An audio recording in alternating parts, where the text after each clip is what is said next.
With Elden Ring's huge success, much discourse has cropped up surrounding its user interface and user experience being poor, which, in fairness, of course, is not new for the Souls games. None of them have had good UI or user experiences in general. They've all been fucking terrible. Despite that, it did annoy many people, from whether you're talking about players all the way up through developers, given the hordes of 10 out of 10 reviews this game got. Have you seen how many 10 out of 10s that bitch got? I have. They are collecting them like fucking Pokemon cards. They're out here friggin' swimming in 10s. It's crazy. And despite all of that, the players are willing to ignore these issues, and obviously reviewers as well that have been giving it perfect scores, despite the game clearly not being perfect. It's just another really good Souls game, which, you know comes with caveats. It certainly seems to be centered around the point in which players of any given game are willing to look past glaring issues if the rest of the experience suits them. Other games and developers have had this luxury, such as Bethesda with Elder Scrolls and Fallout. We've talked about that many times here on the podcast, where yes, those are very good, very unique experiences, but they aren't perfect. You know, they're broken as fuck. I mean, Bethesda games are some of those broken games ever fucking cobbled together. However, because their experiences are unique and good, the players will look past those glaring issues. But despite all that, I would say that the other question is, how much of this is really bad design? So in light of that Bethesda analogy, how much of it is really bad design and how much of it is simply being different design? Because different doesn't always necessarily mean worse, and it doesn't always mean better either, but different does almost always have the ability to ruffle feathers. Like if something is different, it will almost always get picked on by people. And I say that because people from I believe it was the Horizon series that just came out, and is obviously, some of those devs are probably salty that Elden Ring came out and stole its thunder like immediately. Yep. Are looking at it going, our game is basically, from a UI UX experience perspective, perfect. This game over here looks like it was cobbled together by fucking interns, but it's within the Dark Souls universe, and so it gets this like enormous bump that people will just look past it because it's this unique experience they can't get anywhere else, and that has to be frustrating from a developer's perspective because they're looking at it going, holy fuck. Well, I mean, but listen.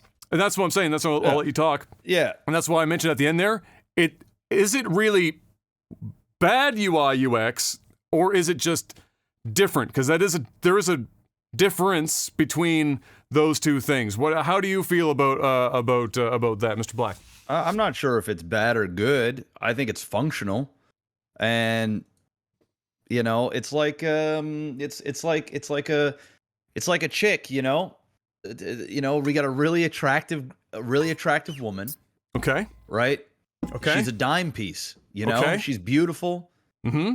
And everyone's like, "Oh my God, it's gorgeous." Wow. But, she doesn't have any personality. She's not fun to be around. Mm-hmm. She's just pretty to look at. But does anybody really want to play with her? It's like that old song, she ain't pretty, she just looks that way. That's it. Like, if you're a guy at a gym and you've been hitting the gym hard and you're a meathead, you're a meat stick. Yeah. And it's like, man, guy's got a nice body, but have you talked to him? Not a good time.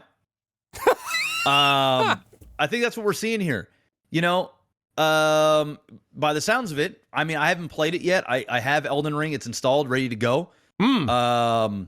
But from what I'm gathering it's a good experience. She's fun to talk to. She makes you laugh. She makes you cry. She gets you angry. She brings out the emotion. She's not, and she doesn't look half bad either. You know what I'm saying? So like, you might have a game that functionality wise, like, yeah, it's an amazing, everything is well thought out and it's so intuitive and it's just easy to see and navigate through, and oh man, I'm so proud of it. But if your game's boring, nobody's interested in it, then who gives a fuck about your menus, dude? It's like the streamer's fallacy.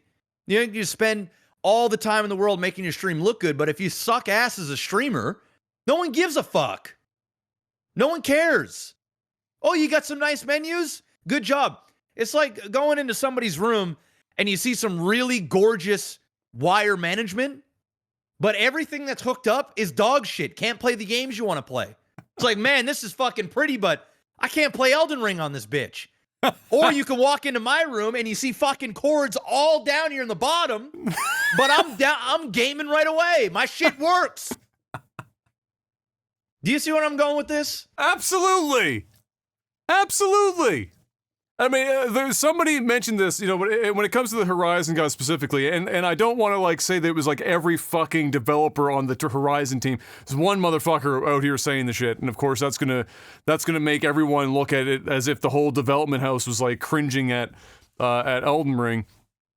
From that perspective, it's I guess how do I put this? I mean, really, you put it really well. I mean, it's.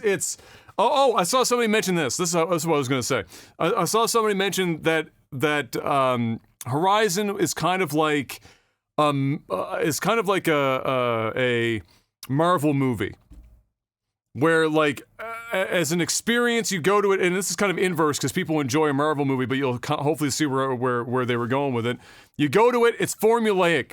You have no trouble understanding what you're watching on screen. There is no questions. You're not left wondering, oh my god, everything's so like it's too in depth. I can't understand. They're using too many 5-letter words. I can't figure out what the fuck is going on in here right now. None of that. You go to the theater, you kind of know what you're getting into. It's pretty. It's going to be easy to understand and digest. Dark Souls games or Elden Ring is more like, your Oscar bait epic, where you go in and a lot of people will still enjoy it because it's got lots of action and shit, but it's also going to fuck your shit up if you try to understand what the hell's going on. And for the Oscar bait guys who are sitting there jerking off over how complicated everything is and how they had to like come up with a thesis to describe what happened in this film so that they can like argue over its merits for Oscar nominations. But for the average person, it's just like, that shit's just it's too much. Yeah. It's too much. Yeah. And it's not good necessarily for the average person. That's kind of what Dark Souls is. It's not good for the average person. In fact, lots of people bought Elden Ring as their first Dark Souls because they saw so much hype surrounding it, having never touched it before, got in, got their shit fucking owned in the first 3 seconds, have no idea what's going on. Most people skip the opening tutorial to tell you how to play the game. It's a dude glowing on the right-hand side. Most people are like, nah, fuck that shit, and just walk left and don't even know it exists. Whereas in something like Horizon, Western design philosophy, you start the game, and what's the first thing that happens every time? You get tutorial pop-ups every 5 seconds. They're slapping you in the face with so many fucking, like, notes on how to do everything from jump and talk, interact with your environment, or whatever. Then they'll give you, like, a little bit of a combat tutorial where it's like, here's a fucking rat. Hit the rat with your stick. Kill the rat. Now you're good at gaming. Go ahead. Have fun. Whereas Dark Souls, they throw you in there, and they're like, fuck you. Go figure it out. Go die in a corner somewhere for all I care until you come out the other side. And for most people, that's not it. Yeah, Tenet. Well, although Tenet was a shit movie. But yeah, it was like, it tried to be that, but it also just ended up being a shit movie, unfortunately. Yeah, it wasn't great. Yeah. But yeah, so I don't think it's necessarily bad in its entirety. Do I think that there's a lot about the UI that could be improved in Dark Souls games? Fuck yes! That UI is atrocious a lot of the time. What about the user experience? Well, that's a different story. That's like, user experience is more of like a philosophy than a thing.